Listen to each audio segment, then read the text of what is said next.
Excellent, thank you. Okay, I'll open up the council budget meeting, November 13th, 2024 at 6:01. And just a little preamble, from time to time throughout the meeting, if we come across a personnel issue that needs to be discussed in camera, we'll go into camera and then we'll come back out of camera as that discussion happens. Okay, Amber, it's the Amber Show. You're up. Good evening, Mayor Harris. I'm going to actually let. Oh, hang on one second. Barney kick off tonight's Oh, sorry. deliberations. I'll steal Thank the you. spotlight for just a few Thank moments, you. if that's okay. Yeah, you betcha. So thank you, Mayor Harris, for passing the microphone over. As CAO, it is my privilege to present the opening statements for the 2025 budget deliberations. The information that's being presented to council this evening represents the efforts of multiple staff with a dedication to preparing a budget that supports the immediate needs of the community, allowing the town to sustain existing service levels while continuing to set the stage for a sustainable future. As administration compiled the draft 2025 budget for council's consideration, there were a number of factors that guided its design and a number of notable pressures that we feel are prudent to highlight for council. First, I will touch on the notable budget pressures and then provide an overview of the points that informed the budget philosophy.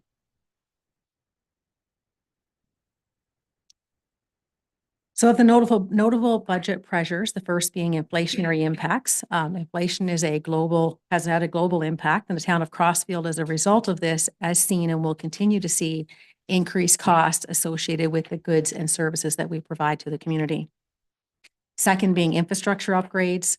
Investments in core infrastructure upgrades are required to support proper maintenance of existing infrastructure, and more significantly, the upgrading or addition of key infrastructure that's required to support the town's growth and residents' quality of life. Thirdly, there's the provincial and federal funding. Municipalities have seen notable declines in funding levels from other levels of government for a number of years, and this decline in funding adds a significant financial burden to municipalities and ultimately ratepayers. And finally, on the resource end, the town does lag in relation to its municipal comparators in the resources it employs to provide the existing levels of service. So now we'll look at the budget philosophy. Administration's approach to the budget design was guided by different factors, and I'll go through each one of those individually.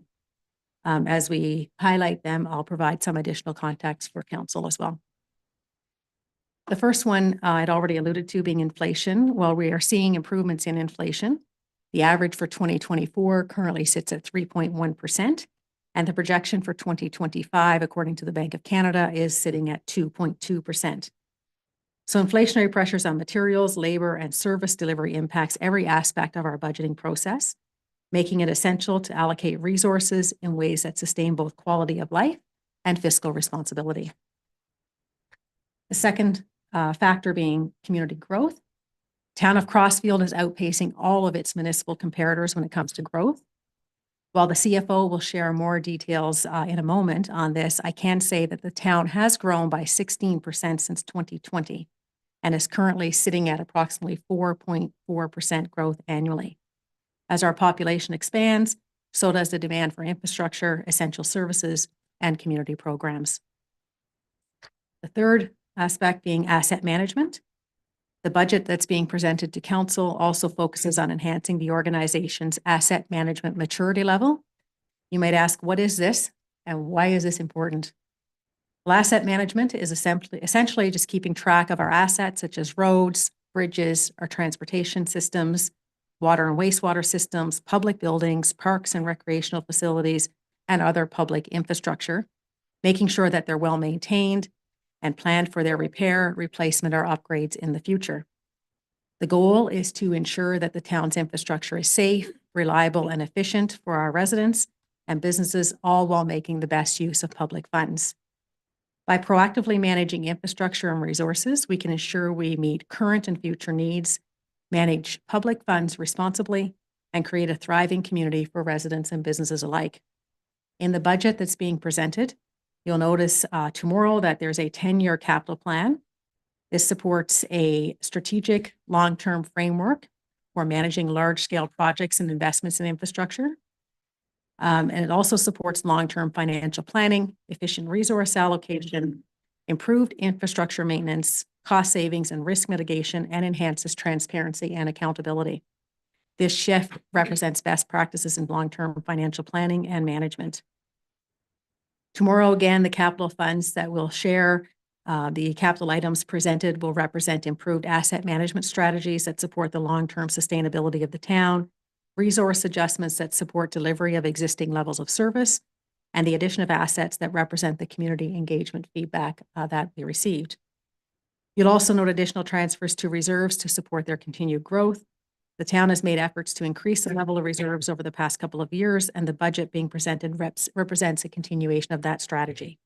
This supports the future financial sustainability of the organization as we plan for future asset replacement and upgrades, and better positions the town to be able to respond to unplanned events.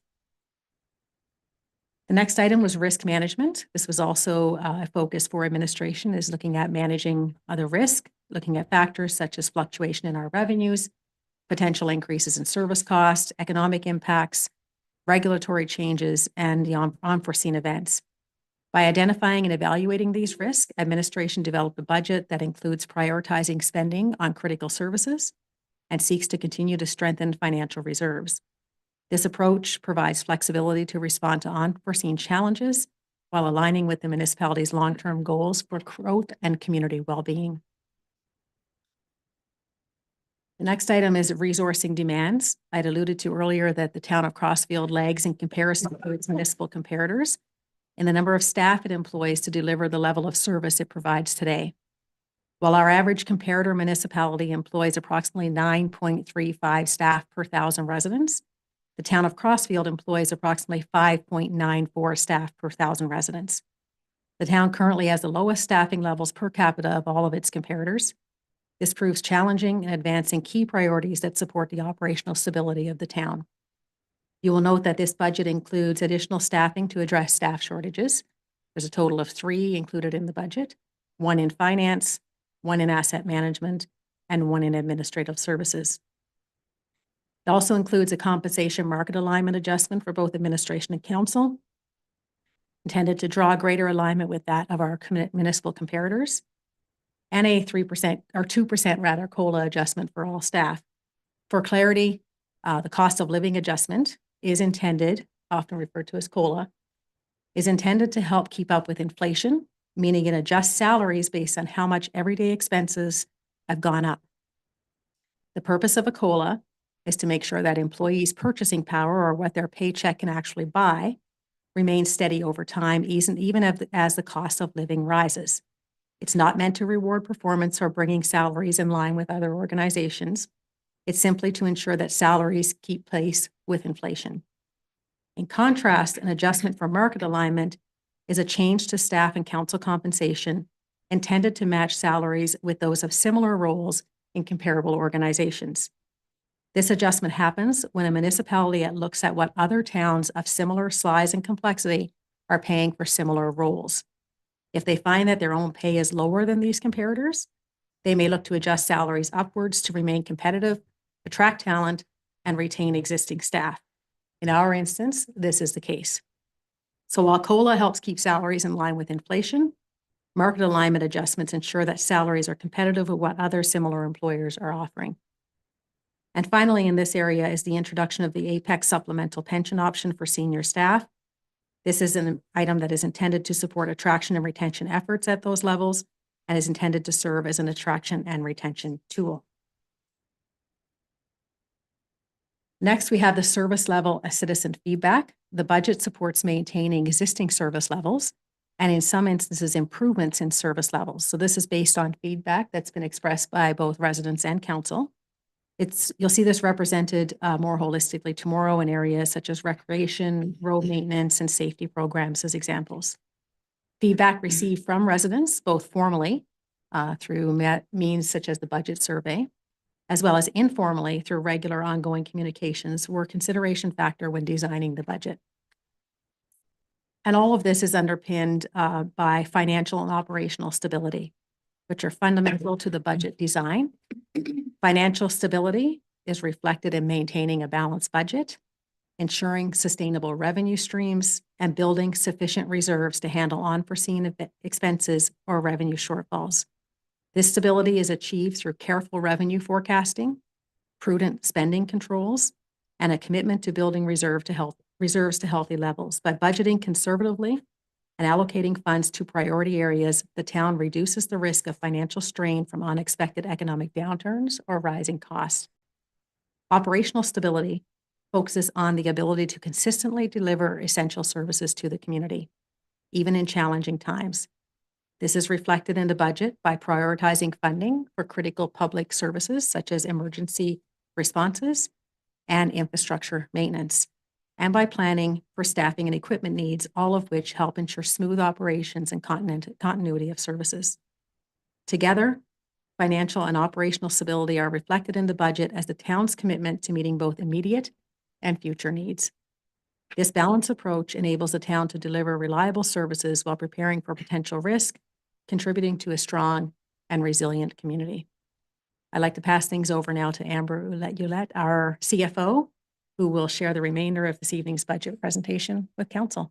Thank you. Sure, just one sec, Amber. CO Barney, thank you for the messaging and the explanation, not only to council, but to our residents. Very well done. Okay, thank you very much. Good evening, Mayor and Council. I'll carry on with our tonight's presentation.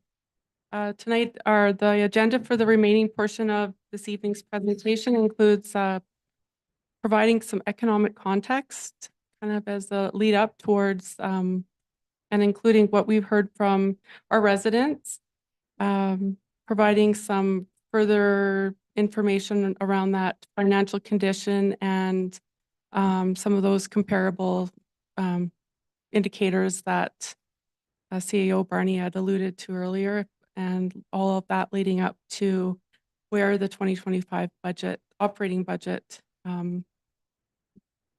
how we got to it. Okay, Alberta's economic outlook. For 2025, the economy is expected to grow by approximately 2%. This is aided by lower borrowing costs, among other things. Inflation, as CAO Barney mentioned, is expected to average at 2.2% in 2025. The core inflation readings have moderated. There's a softer labor market, which will ease pressure on wages, and shelter costs are rising at a slower rate. Electricity prices are also stabilizing as new generation capacity has come online within the province. Rapid population growth is fueling home construction and demand for local services and infrastructure. The population growth is fueled by interprovincial migration, especially from BC and Ontario. New home construction starts have reached levels not seen in 20 years. The housing market pressures are leading to higher property values and increased construction costs. And finally, unemployment is expected to remain elevated. However, there is ongoing labor shortages in various sectors such as food service and construction. While there are promising signs of economic growth and diversification, mid-sized towns in Alberta will need to navigate challenges related to housing affordability, labor shortages, and infrastructure demands. So now we'll focus on the cross-field context. So in continuing the conversation on population growth, see on the left side of the screen the historical population statistics. As mentioned, on average, since 2016, we've grown 4.4% per year, which translates to about 154 new residents a year.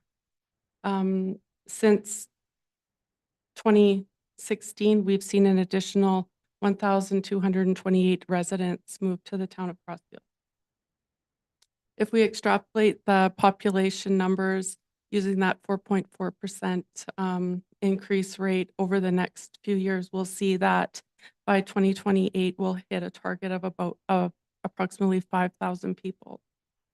In 2025, administration's focus is on key projects to ensure the sustainability and of services in the long term. It is important to plan ahead for changes that will come as the population of Crossfield reaches 5,000 residents and beyond. As the town continues to grow, additional costs of operating will be triggered, such as additional policing and fire services costs.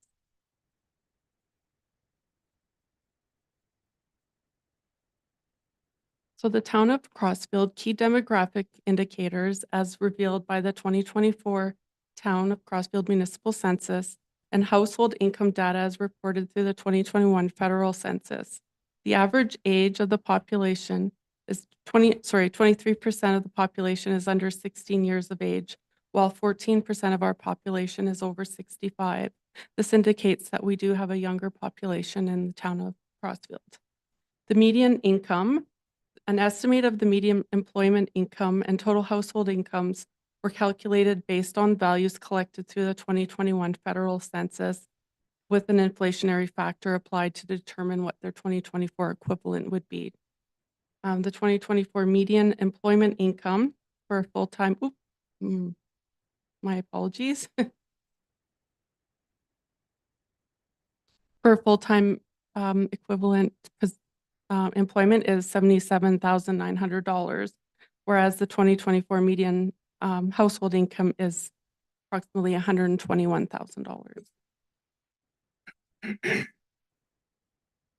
So the budget survey was held earlier this year, and common topics that were expressed include parks and recreation, road maintenance, and public safety. And as previously mentioned, you'll see more projects and whatnot related to those topics in tomorrow's capital budget presentation.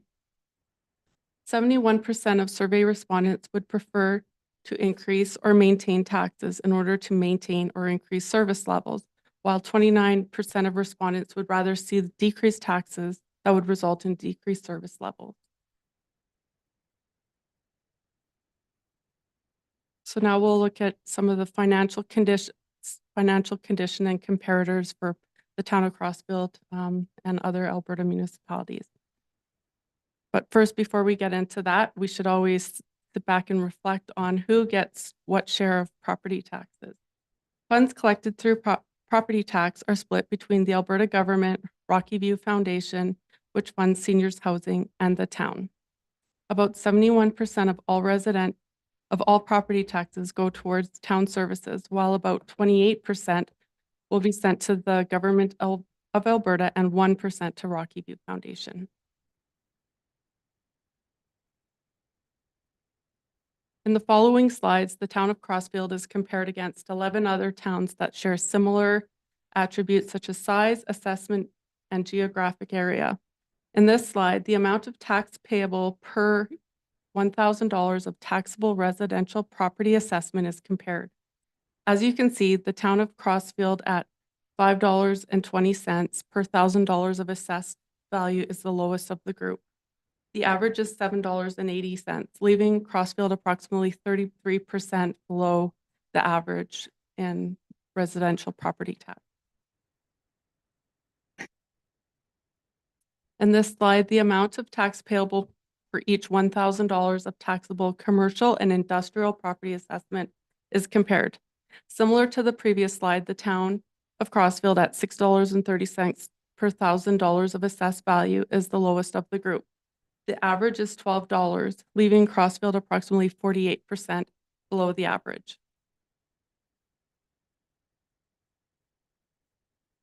A common way of looking at tax distribution is to compare the share between residential and business properties as a ratio. In 2024, the town of Crossfield's ratio between residential and business properties was 1.2, which was again the lowest among our comparator municipalities. This graphic supports the budgeting and property tax distribution philosophy contained within Council's Budget Policy 2023-06. 2025 will be the third year implementing the strategic shift to increased distribution of property tax to commercial and industrial properties. The 2025 rate split for commercial and industrial properties is 1.4 times the residential rate, up from 1.2 in 2024. Beyond 2025, the policy states that non-residential split rate is to be the higher of 1.4 or the average prior year split of our comparator municipalities, which in 2024 was 1.54% or 1.54.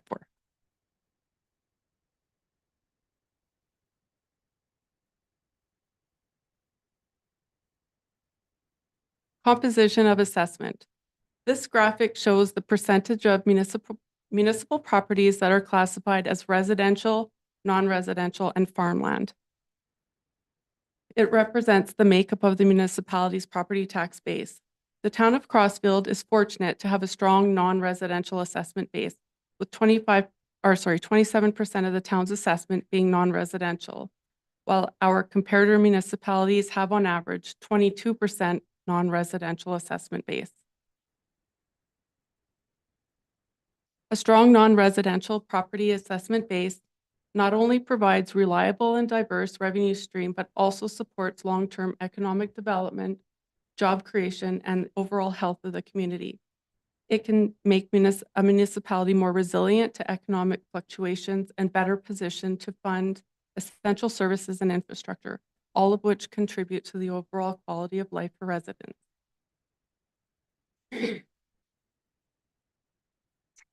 Municipal debt refers to funds borrowed by local governments to finance capital infrastructure. Municipal debt plays a crucial role in enabling governments to fund large capital expenditures that may exceed their immediate budget or revenue capabilities.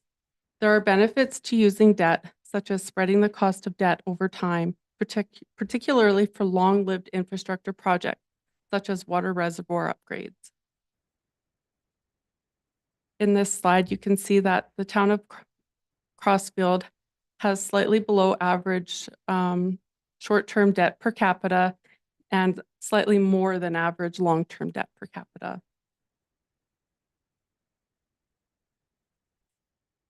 Long-term debt and debt limit ratios shows the municipality's long-term debt as a percentage of its debt limit. The debt limit for municipalities is set by legislation at 1.5 times of municipalities' annual revenue.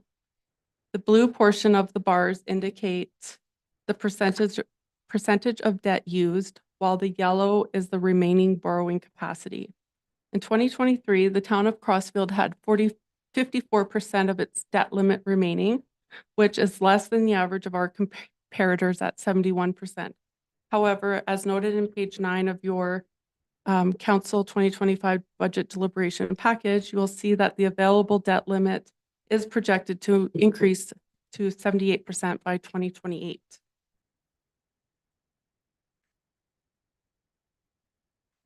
So again, reflecting on population growth.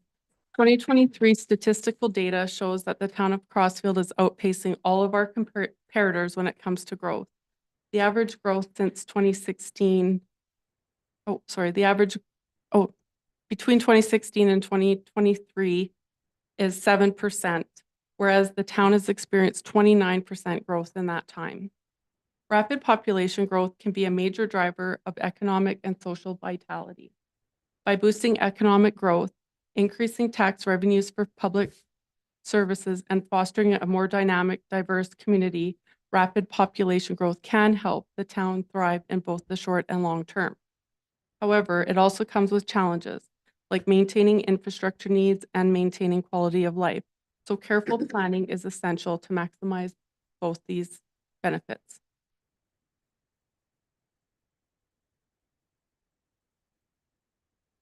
And now to reflect on the full-time municipal positions as represented in the information presented in this slide. The town of Crossfield lags in comparison to its municipal comparators in the number of human resources it employs to provide the level of services it provides today.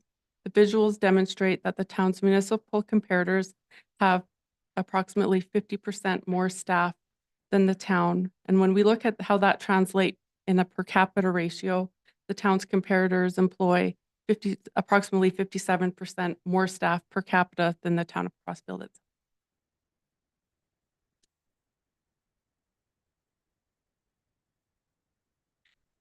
So tangible capital assets refer to physical assets that the town owns and uses, such as infrastructure, buildings, equipment, and land. These assets represent a significant portion of the municipality's overall value and are critical to the delivery of services to the residents.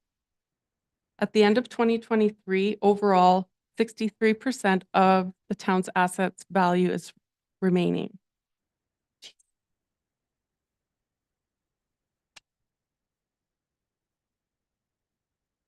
So just to help form a picture of what make up these asset types, land improvements include such things as playgrounds, the splash park, and multi-ways. Engineered structures are the largest components of the town's TCA balance, and they include linear assets such as water and wastewater mains, water hydrants, roads, sidewalks, and alleyways, among other things. This category of assets, as mentioned, makes up the largest portion of our TCA assets and will also represent the largest portion of our 2025 to 2034 capital plan, 10-year capital plan. Tangible capital assets are amortized or depreciated over varying useful lives. The annual amortization expense in 2023 was $1.896 million.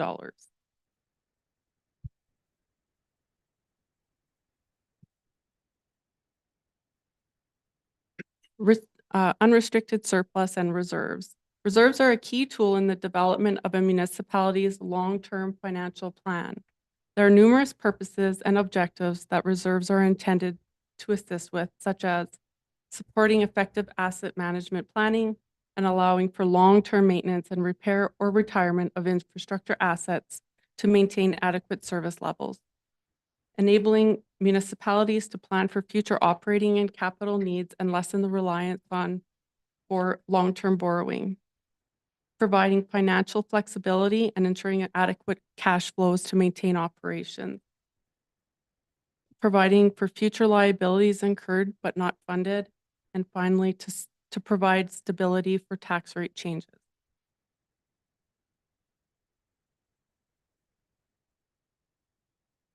The level of reserves required will vary by municipality for several reasons. Services provided by municipalities can vary depending on from municipality to municipality. The age and condition of infrastructure, economic conditions, reserve policies and targets, and tax levy contributions to the capital program. Developing a reserve policy with balanced targets is a priority for 2025. The reserve policy establishes guidelines for the creation, maintenance, and use of reserve funds. Reserves are essential for managing financial risks, supporting capital projects, and ensuring the delivery of essential services in a sustainable manner.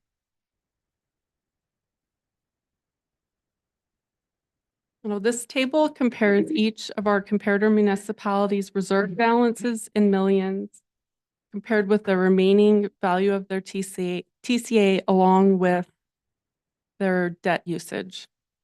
The town's assets as a whole have 68% of their useful life remaining compared to the average of 58%. This demonstrates the town's continued investment in asset renewal, such as investments in water and wastewater infrastructure, the water reservoir and lift station renewals as a few examples. The town's reserve levels as a percentage of TCA are lower than average, and our debt usage is higher than average. Both of these values demonstrate an unfavorable ability to fund future investments in infrastructure. This is being addressed by continuing to invest in the growth of our financial reserves.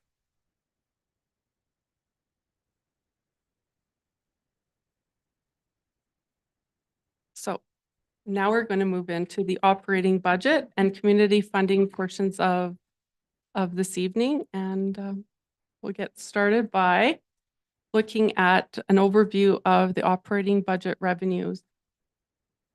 There's a year-over-year change of approximately $399,550. And that's made up primarily due to an increase in taxation revenue.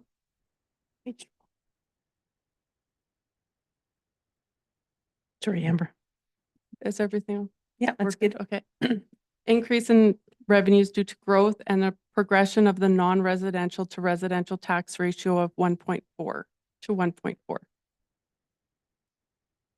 User fees and sales of goods have increased due to water, sewer, and solid waste revenues to align with historic trends and projected growth.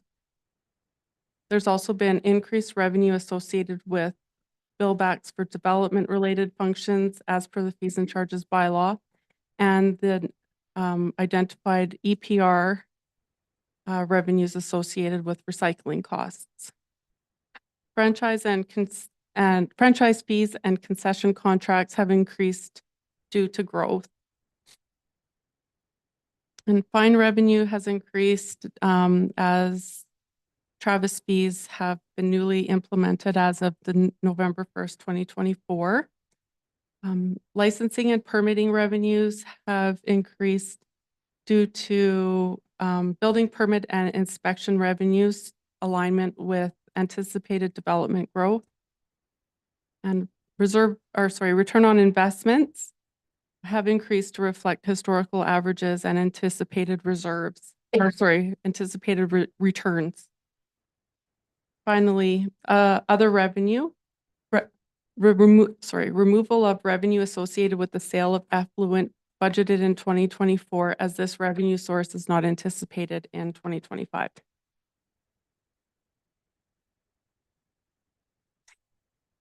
So just to kind of take that table of numbers and turn it into a more easy to digest graphic. Municipal. Counselor Knight? Question over on the effluent. That represents 31% of the overall increase in the budget. Is there a reason will we provide or notify why that sales not expected, or are we too expensive for other towns, or are people not doing as much? Just curious. It's a pretty large percentage of that input. So through the chair to Councillor Knight, the sale of effluent, there was interest expressed at the end of 2023, but it seems as though that interest has faded or disappeared, and there's not as much activity in that space or need or demand.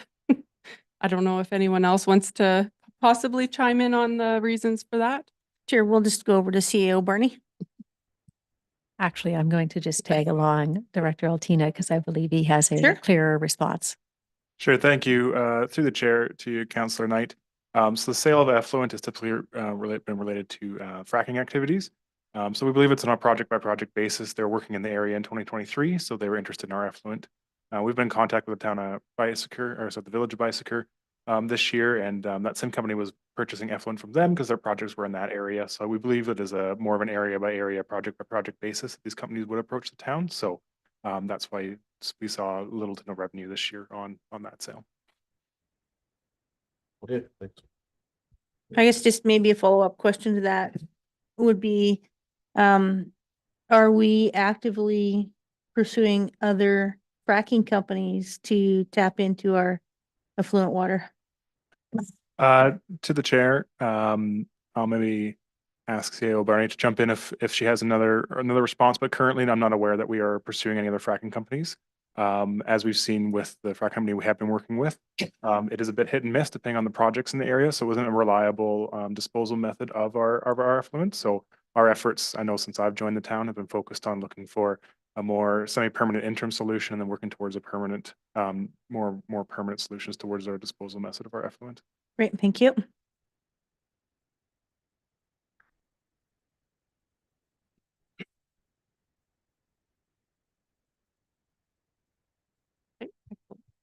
So and discussing revenue sources, municipal governments fund their operating budgets through a variety of revenue sources.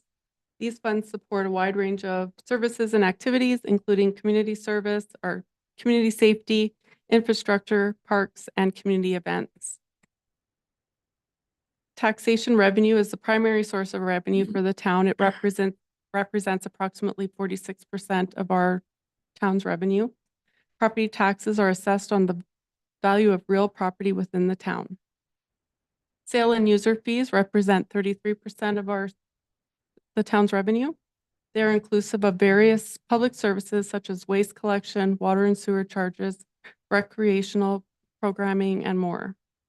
Franchise fees represent 8% of our revenue sources. These franchise fees are otherwise known as local access fees, a user fee recovered by electricity and natural gas distribution companies and remitted to the town. The town has an agreement with both ATCO Gas and Fortis to collect franchise fees from utility customers within our municipal boundaries.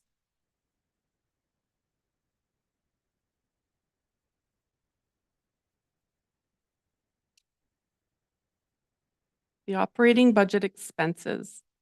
Salaries and wages have seen an increase due to the addition of 3 additional staff members to full-time equivalent staffing to our full-time equivalent staffing complement. There's also been an adjustment to the compensation structure to draw further alignment with municipal comparators. Contract goods and services have increased. There's been cost increase in that segment as well, such as the cost of the policing contract. Increasing cost to IT as new computers and equipment are required for new staff as well as newly elected council members. Election expenses in 2025 have been included in this area. There's also been increased costs associated with water and sewer maintenance to reflect historical trends, as well as additional adjustments to reflect inflationary impacts to specific line items. In materials, supplies, goods and supplies, there's been an increased electrical costs based on historical trends and rates. Increased bulk water costs reflecting the usage and higher usage and increased water rates from the Water Commission. Increased maintenance requirements also at the cemetery and the splash park. Under transfers to local boards and agencies, there's been increased fees for the handy bus and library services to reflect population growth and historical inflationary costs in some of those lines. Contributions to reserves are required to support the capital budget draws for capital projects. 2025 contributions are lower than in 2024 as the replacement of engine 55 is funded by debt rather than by reserves.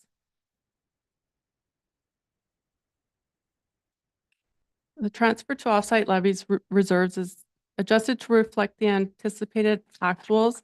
However, this is a flow through and it's transferred to reserves as an expense. So we'll also see an equal variance in the, or we would have already seen an equal variance in the revenue portion of the budget. And finally, long-term debt, principal and interest components include the payment on debt principal and interest increase to reflect the payment schedule specifics and including the additional debt funding for the replacement of engine 55.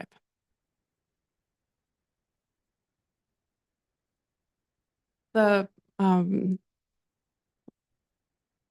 there's a revenue gap or there's an additional expenses equivalent to $338,711 so far contained in the recommended budget as presented to council.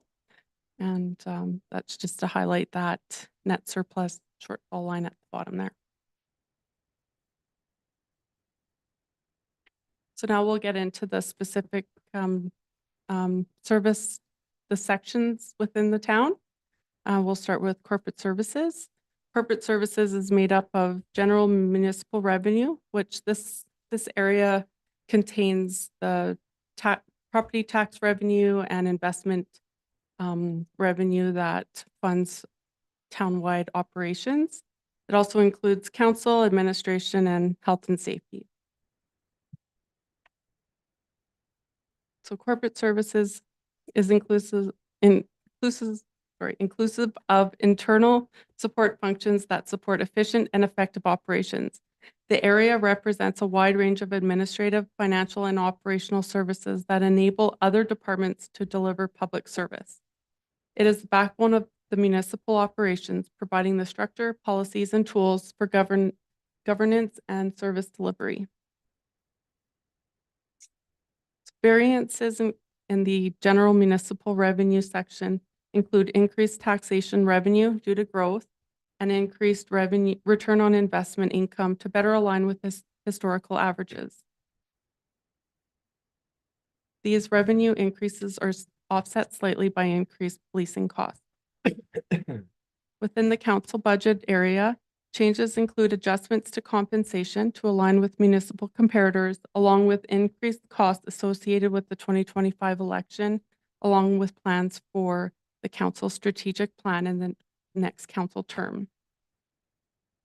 Administration represents legislative services, communications, customer service, financial services, human resources, and asset management. Budget variance relating to the addition of 3 staff members are included.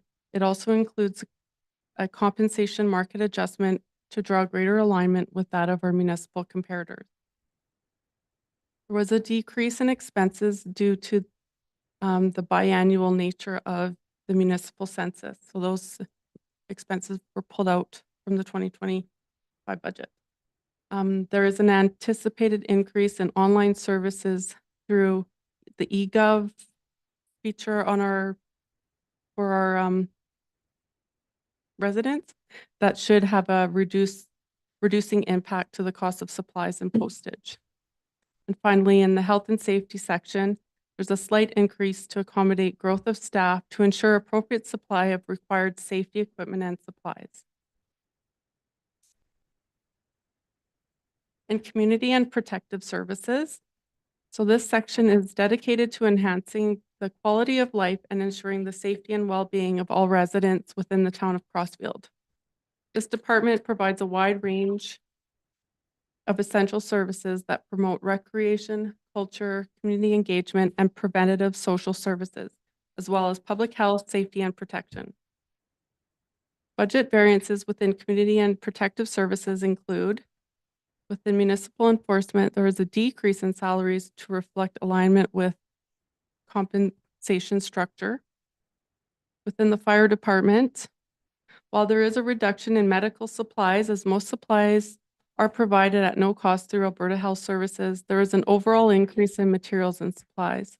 This is due to such things such as tire replacements on several of the fire apparatus. NFPA recommends tires on all large apparatus be replaced every 7 years. There's also inflationary increases to items such as utilities, telephone, radio licenses, and personal protective equipment. There's increases to uniform costs also as new recruits move up through the firefighter ranks. And of course, in the fire department, there's also additional costs relating to the cost of borrowing to fund the purchase of the fire apparatus to replace engine 155.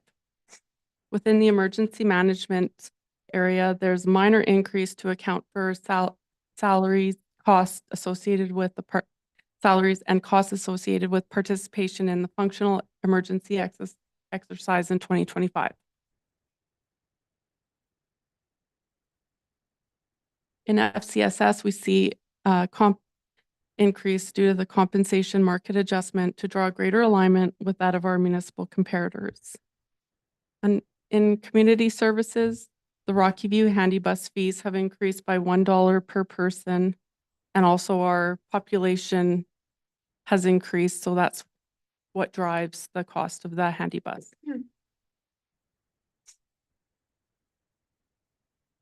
Under recreation programming, there's been a slight increase to rental revenue and the budget reallocation for Christmas lights that was previously budgeted under operations.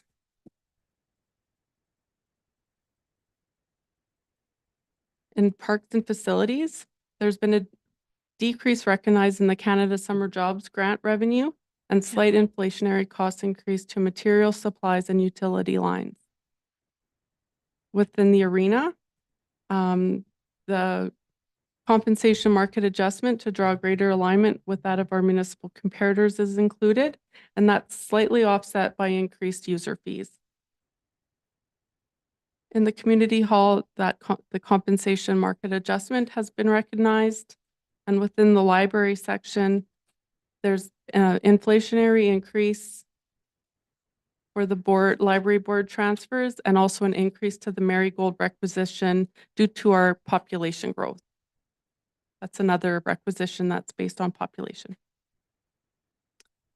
And that covers community and protective services. And finally, we have infrastructure and community growth. And this department encompasses functions that are responsible for the planning, development, and maintenance of essential public infrastructure, as well as the strategic management of community growth to support sustainable development. This department is responsible for ensuring that the core physical assets of the community, such as roads, utilities, are designed, built, and maintained to meet the current and future needs of residents and businesses. Budget variances within this section include, within economic development, removing the revenues and costs associated with the one-time NRED grant. Within operations,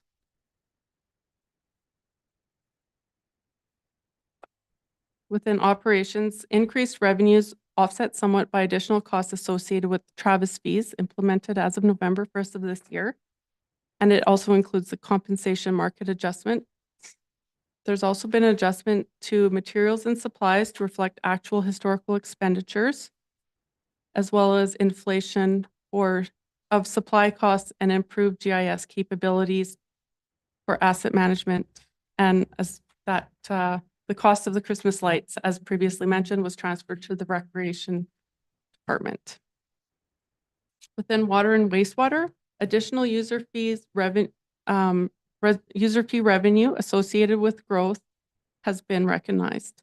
Expense increases resulting from the compensation market adjustment, as well as adjustments to both contracted services and materials and supplies to account for historical expense levels. Wastewater contract fees see a one-time impact to account for the pumping of effluent storage cells for the annual release due to the aquatic invasive species. In solid waste, there's an increased user fees reflecting population growth and the new revenue generated through the extended producer responsibility program. Contract service costs have been adjusted to reflect population growth. And in planning and development, increased revenues associated with increased licensing and permit revenue activity to align with historical levels and to account for population growth.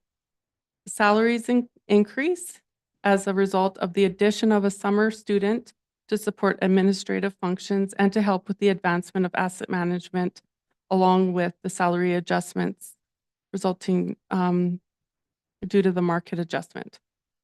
Within the cemetery, there's been an increase for one-time project costs to allow for headstone relocations and ground penetrating radar projects.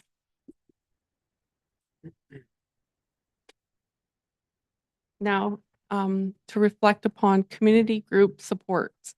The town of Crossfield supports community groups through annual funding to the Recreation Board, the Rodeo Society, and the Rural Women in Business events. The funding levels are represented on the slide and included in the budget as presented. However, a STARS request came to council on July 17th and was deferred to budget deliberations for consideration. The request was for $2 per capita, which would translate to $8,422 in 2025. Council will need to decide whether this support request is added to the 2025 budget, as it currently is not included in the budget. Everything that has been discussed up until this point, with the exception of the STARS funding, is included in the 2025 operating budget. If council has any questions, we are happy to address them at this time. I'm just curious, if we're on this topic now, do we address the STARS and ask council the question whether they want it in the budget or not? Or when do you want to address that and make a decision? Through the mayor, it's a decision that council may choose to make this evening. We're happy to incorporate it in the budget if council chooses to support it this evening. Alternatively, council may wish to have that form part of their final decision tomorrow evening when they look at the full capital as well. So either option will work. I don't know how the rest of council feels, but sometimes it's easier to deal with things that are on the table now rather than wait for later. So if council's good, let's have a discussion about if we want to fund STARS or not. And if you can just bring that last slide up there and just show the amount. Excellent. So they're asking for $8,422, and I believe that's on a per capita. Let's have discussion first, and then we can do motion and have a vote. Councillor Brennan. Yeah, through the chair. To me, this is an easy one. I think they offer a lot to the community, and we've certainly used that service. I know our residents have certainly used that service. When they came in and gave their presentation, the amount of people that knew someone or was directly affected by or had someone that they knew had to use that service, it spoke volumes. So this one would be easy for me, but Okay. Councillor Bang. I agree with Councillor Brennan. Is STARS a good society to support, and they provide an excellent service. Councillor Knight. Well, STARS is an incredible service. It's a fantastic event. It's critical to everyone in Alberta. I hesitate from a town donating per capita to that organization. And I only say that because where do we stop with organizations? And STARS is critical. There's multiple other ones that are out there that are fantastic. I would say in town, we might be better off. I would say most people in our town already donate. There's calendars come around. There's people that are everywhere. I think our best position on this, instead of spending tax money, would be to partner up with STARS, make a fairly large proposal or something in town, try to kick off some sort of staging where we could help them advertise and maybe work with another group like the Elks or something like that, where they could try to really get a better bang for their buck, not through taxes. Excellent. Deputy Mayor. It is a good service, but they are asking for a large chunk of our budget. I would rather, like Councillor Knight said, either pair with somebody and do a donation or do a smaller donation.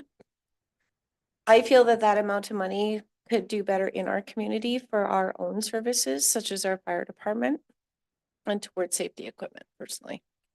Okay, Councillor Lambert. I think STARS is an excellent organization. My family's used them more than once. My vote would be to support STARS. It's not that much money. Okay, great. Thank you. So I think we all agree that STARS is a fantastic entity. Personally, I will continue to support them like I always do. And I think that we all know somebody that's been affected and has used STARS. And I think from a town perspective, I do believe that this lays in the realm of provincial support, not municipal support, just like most of the AHS services. And from that standpoint, it will be a no from me for supporting STARS. On the other suggestion, I think that, again, I don't think it's the town's responsibility to partner with them to promote them. I think that if they want to partner with service clubs or events within the municipality to promote what they do, I think that would be a great suggestion and it would be good for the group as well. Any further thoughts from council?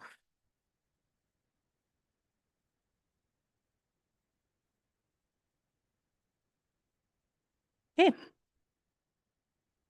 Who would like to present a motion? To the chair, Counselor Knight. I motion forward that, we advise STARS the town will opt out of the $2 per person payment, due to provincial funding reasons. Okay, all in favor? That's 3. Opposed? Well, what do we do now? Well. A tie means it's lost. It's Okay, thank you. All right. So recorded.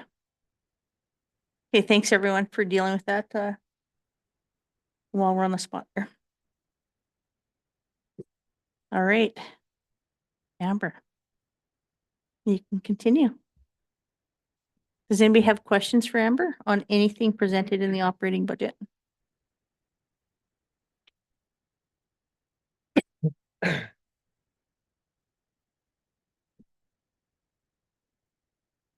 While everyone's looking, I do have one question. It's around the economic development and the NRED grant. I know that the 25,000 is lower than what was presented to us, but I still don't have a really good understanding of what we're proposing to do with that money. Yeah, for 2025 in the NRED grant. So the specific, through the chair, the specific funding itself that was in, what you're seeing represented in 2025 is different than the NRED grant funding because that sits in 2024. So I guess for clarification, is your question around the funding for 2025 or the Yeah. funding it's in 2024? It's a $25,000 for 2025. Thank you. I will provide some additional context on that.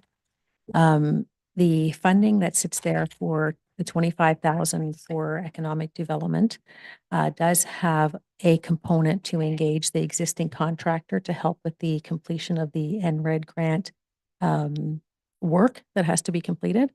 That's been placed on hold at this point for the remainder of this year. And there's components that will be finalized in 2025, and that's what that funding is intended for. Okay, so a portion of that is towards a contractor that and a portion of it is for any programming expenses? Yes. Thank you.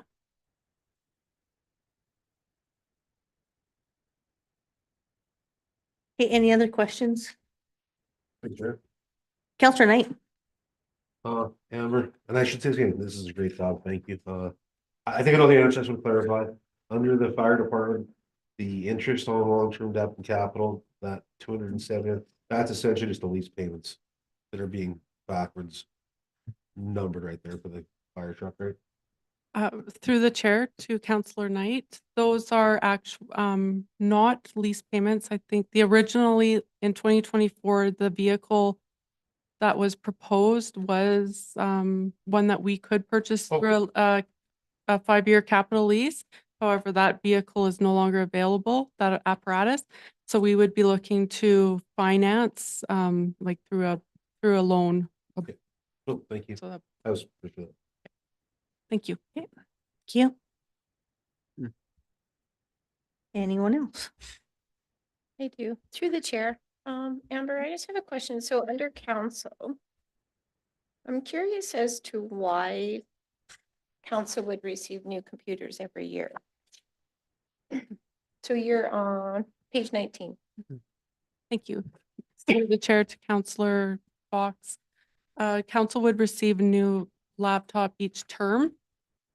And so because next year is an election year and there can't be an assumption that it would be the same council, we budget accordingly for a replacement of the computers.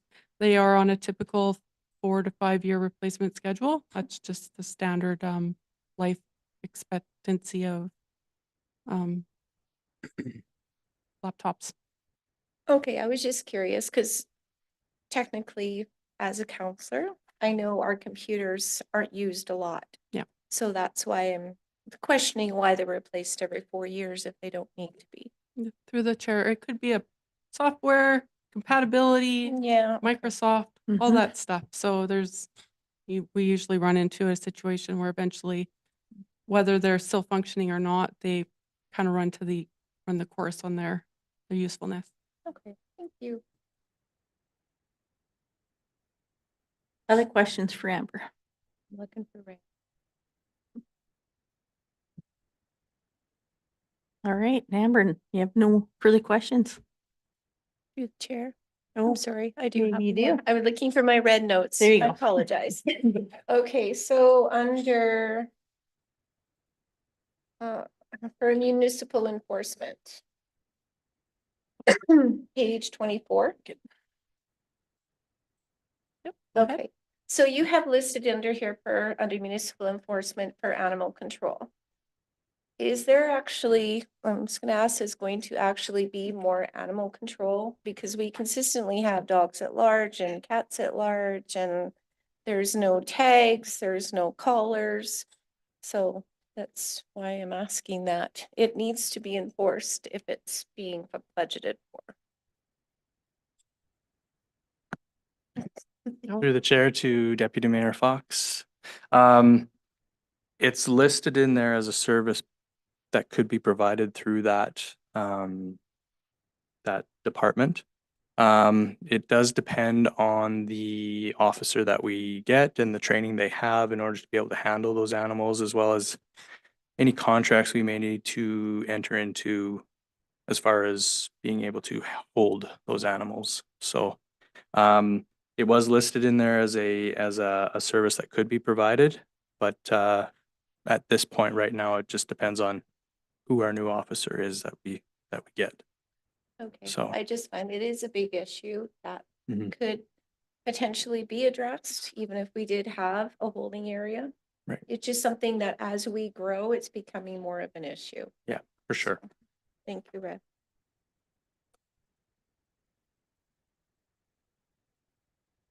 Anything else? I have tomorrow night. Go You ahead. do. Tomorrow might give more questions for sure. Okay. Any other questions from council? Okay, Amber. Good job. Thank you. Well, thank you guys. Thank you all very much for your attention while I present that. Very good. Thank you.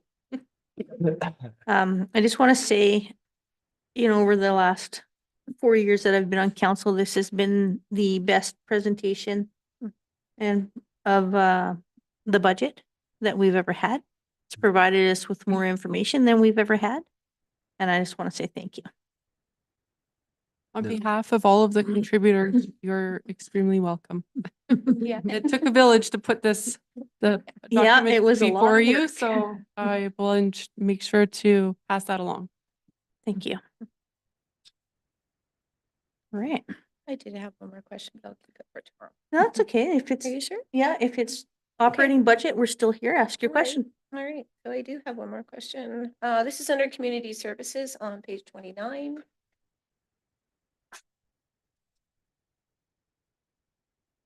I was curious actually, how many residents per month are actually using the handy bus? Or an average? Through the mayor, if you could just give me 2 seconds to pull up some information. here. And while you're doing that, Director Nash, I'm just curious, the handy bus used to come and present to us. Yeah. And we haven't seen a presentation for like 3 years. I will be sure to invite Mr. Siller to come and make a presentation to council. Great, Yeah. thank you.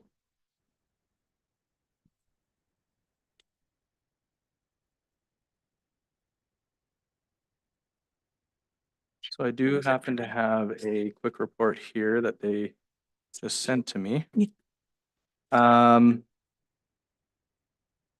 Mhm. So for Crossfield from January 1st, 2024 to September 30th, 2024, there was 418 trips. That doesn't break it down as far as people, but trips. So gives you an idea of how often they're here. It does look like it was down, that is down from the previous year. Unfortunately, I don't have the previous year's number here in front of me, but it says it's down 37% from the previous year. So, Okay, I just kind of wanted an average on how often it was being used and utilized. yeah, most of those trips are for medical purposes. Oh, doctor's appointments and such. Correct. Yeah. Okay, good. Thank you, Rev. Through the chair, Mayor Harris, I have another question. This is actually go to Russ as well. Page 32 under arena.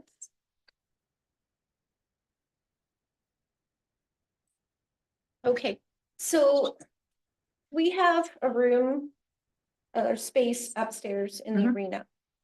So could I request on what the budget would be to get that operational again? So it could be used for booking events, it could be used during hockey games, because it would be more revenue for the town if it was possible. So you said the concession? At The one arena? upstairs in the arena, Oh, yeah. yeah. So sorry, through the chair to Deputy Mayor Fox. So you're talking about what we would refer to as the Lions Loft or the, yeah, okay. We could certainly look into costing that out.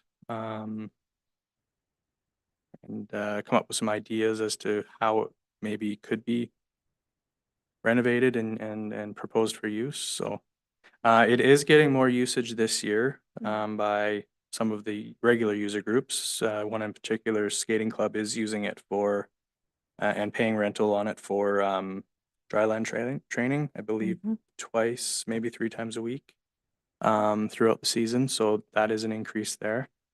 But yeah, we can certainly take a look at what that might look like.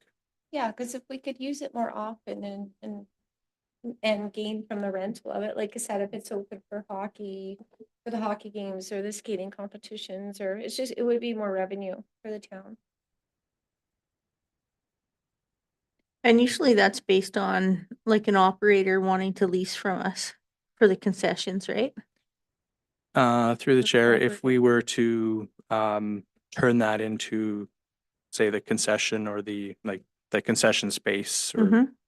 restaurant type space, I guess, then yeah, we would seek a renter to occupy that space to operate out of. Yeah.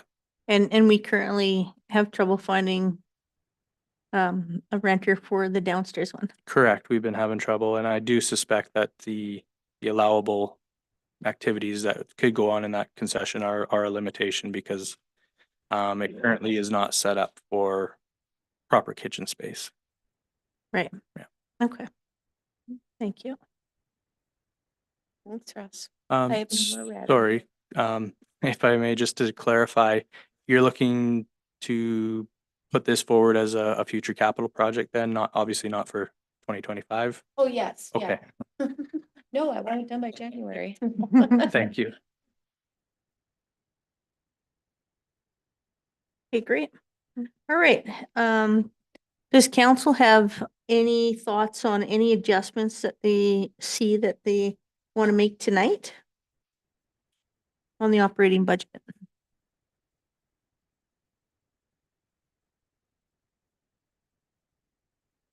And if not, Through the chair. Councillor Lambert. I have a question on asset management. We talked quite a bit about how important asset management was to us. And I know part of that would probably come up in the capital, but I didn't see anything in the operating for costs related to asset management, because we're going to need a lot of training on software. They're going to spend a lot of time finding out just exactly how old some of our infrastructure is, all that sort of stuff. So I can see that as a considerable cost for operations. Are you thinking training and the software? Because I don't know if we have the software either. Well, the software, I think, would be a capital item, but the training and the time spent working on that will be CAO operational. Barney. Through the chair, thank you, Councillor Lambert, for noting that. One of the staff actually that's been identified as an addition, one of the three is an asset management individual. The intent is to bring that asset manager on board to do exactly what you had alluded to help us get a better handle on the assets that we own, collecting that data, looking at, we know we have a lot of work to do on our records management, looking at validating that information, and then looking at assessments on our assets to confirm conditions, those sorts of things. That supports better planning into the future. We've also made adjustments to our operating budget that reflects some of the increased costs associated with the technology that we're using today to be able to better utilize that system to improve the way we track our assets. And I will pass it on as well to Director Altina if he has anything further to add in there. For sure. Thanks, CAO Barney. Through the chair to Councilor Lambert. Certainly just further to CAO Barney's comments there. We've included some additional costs to improve our GIS capabilities. We currently do have a rudimentary or a basic level, I should say, GIS capabilities. We have included costs to improve those capabilities to support someone who might be brought on that in the asset management role. That will certainly go a long ways to improving our data collection and our inventory of our assets. We also do some limited asset management work through our contract with our professional services through engineering and planning as well. And we're doing that. That work's ongoing right now as well. So there is some money that we already spend on asset management activities through those contracted services. So I think between improved GIS capabilities, bringing on a person with that background and experience, and then that work that we're already doing, I think that's a good start for asset management. Super. Thanks, guys. Good question. All right, if there's no adjustments tonight, I do have one I'd like to bring. up. excellent, thank you. So through the chair. I feel like chatty Cathy tonight. Okay, through the chair, if you don't mind, I'd rather bring up for discussion again, that food cycler program. And Yes. It's on page 133. Is that capital or is that? Capital. It's That's in under capital. capital. We'll Okay, be then I'll talking bring it about up that tomorrow tomorrow. night. Okay. Yeah. All right. You can be the first one to ask a question next time. Okay. I'm good then. Thank you, everyone. Yeah, Yes. anyone else? All right, if you think of something of where you want to make an adjustment to the operating budget, please email CEO Barney by Monday. I'll give you enough time Monday. Sooner the better. Sooner the better. Like tonight would be really good, but she'll work with Monday if she has to. Excellent. All right, that's a wrap. Can I get a motion to adjourn? To the chair, I'll make the motion that we adjourn. Well, yeah, you might as well keep talking. I figured that's why I did it. All right, thanks, everyone. Really good job.